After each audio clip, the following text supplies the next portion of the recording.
Hello there, you are on time. Come on in. Today's patient is here. She is in a waiting room. Let's find out what's going on. Shannon, welcome to my clinic. How may I help you? Doctor, I feel very depressed and anxious.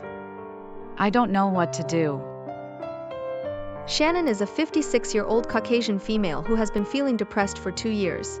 Her husband was diagnosed with colon cancer 2 years ago, and he is currently undergoing chemo and radiation. Since her husband fell ill, she has been the primary caregiver while also working as a manager at a hotel. She feels anxious every day about her husband. He's a good man, and I married a good husband. We don't have children together, but we've been happy together for 15 years. About what's happened in my life. I often feel guilty about my husband. But I'm not happy with myself in this life. I think to myself every day, why me? Why is it always me? Why do you feel that way? I felt envious and jealous of other people. Saw other married couples, and they were happy together. They didn't have to deal with cancer. I was in Florida when my mother passed away in Canada. I didn't go back to see her when she was sick because I didn't have money for an airplane ticket. For 26 years, I missed my mother. Now I feel like I'm being punished by God. But his punishment isn't for me, it's for my husband. He suffers in pain every day. I'm not sure how to help him. I wish God would punish me instead of him. I also worry about being alone if my husband dies one day. I'm only 56 years old. I'm scared to be alone. I worry about everything. If I become ill, who will help me? I see. Let's think how I can help her. Clinical consideration. First, she is depressed because of her husband's illness. She blames herself for her husband suffering from colon cancer. She also feels guilty about her past actions. She did not take care of her mother when she was ill, which she believes God is punishing her for by making her husband sick. She feels anxious about herself and worries about her future. Her point of view. Her past grief not being adequately addressed affects how she thinks now. She links her past reasoning to present problems, even though they're distinct. But when someone's depressed, their current emotional turmoil often dredges up past memories, causing them to see it as divine punishment. We will discuss grief in today's lesson. I will focus on what grief is, how the grief process works, and how to manage emotional pain during grief. So, what exactly is grief? Grief is the emotional, physical, and psychological response to loss. It's not just about sadness, it can also involve feelings of anger, guilt, confusion, and even numbness. Everyone experiences grief differently, and there's no right or wrong way to grieve. Some people may cry openly, while others may seem stoic. Some may want to talk about their feelings, while others may prefer to process them privately. The hardest grief to overcome is often subjective and deeply personal, as it varies greatly depending on the individual, the nature of the loss, and the circumstances surrounding it. However, there are certain types of grief that tend to be particularly challenging for many people. Let's discuss type of grief. Sudden or traumatic loss. Grief resulting from sudden or traumatic events, such as accidents, natural disasters, or acts of violence, can be extremely difficult to process. The shock and disbelief that often accompany such losses can make it hard to come to terms with the reality of the situation. Loss of a child. The death of a child is one of the most devastating losses a person can experience. Parents who lose a child may struggle with intense feelings of guilt, anger, and profound sadness. The loss of hopes, dreams, and future experiences with the child can make the grieving process especially challenging. Complicated grief. Some individuals experience complicated grief, also known as prolonged grief disorder, which is characterized by intense and prolonged symptoms of grief that interfere with daily functioning. This type of grief may be accompanied by feelings of numbness, detachment, or an inability to accept the loss. Anticipatory grief. Anticipatory grief occurs when individuals begin to grieve a loss before it actually happens, such as when a loved one is diagnosed with a terminal illness. The process of watching a loved one decline can be emotionally draining and can trigger a range of complex emotions. Next, let's talk about the stage of grief. The stages of grief, as outlined by psychiatrist Elizabeth Kubler-Ross in her book on death and dying, are a widely recognized framework for understanding the emotional process that many people go through when facing significant loss. These stages are not necessarily sequential, and individuals may experience them in any order, or even revisit certain stages multiple times. The stages of grief are denial, anger, bargaining, depression, acceptance. First stage of grief, denial. Initially, individuals may experience disbelief or shock, refusing to accept the reality of the loss. This can serve as a protective mechanism, allowing them to gradually absorb the reality of the situation. Anger. As the reality of the loss sets in, individuals may feel anger or resentment. They may direct their anger toward themselves, others, or even the person they have lost. This stage can be characterized by feelings of frustration, helplessness, and injustice. Bargaining. In this stage, individuals may attempt to negotiate or make deals in an effort to avoid or postpone the loss.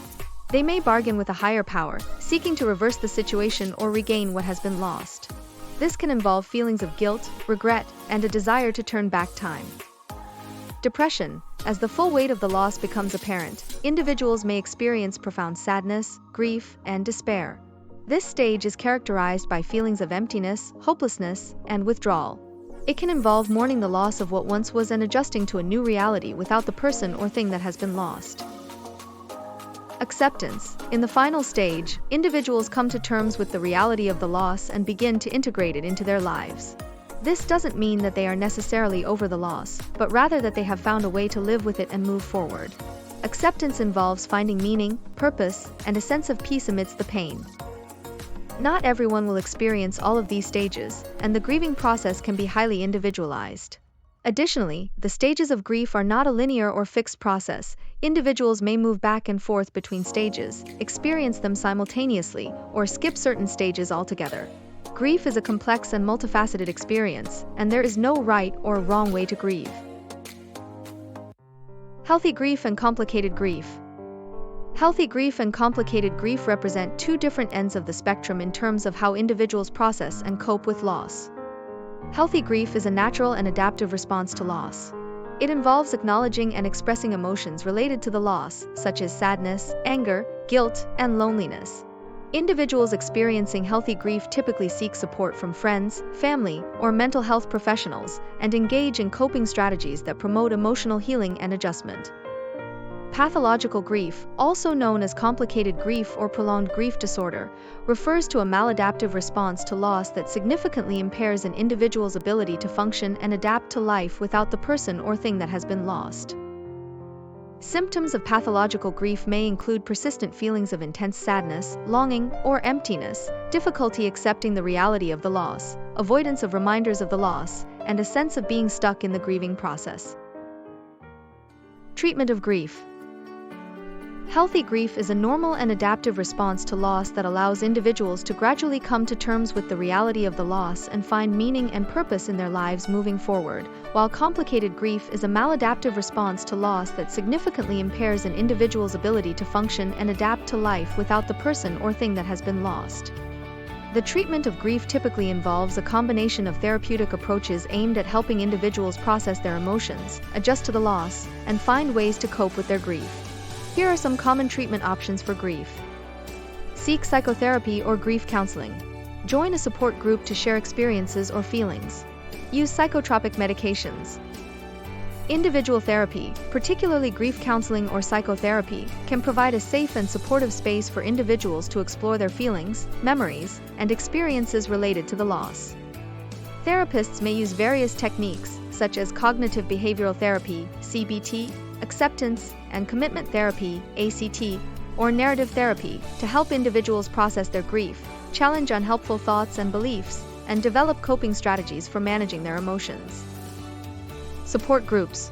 Joining a support group for individuals who have experienced similar types of loss can provide a sense of community, validation, and understanding.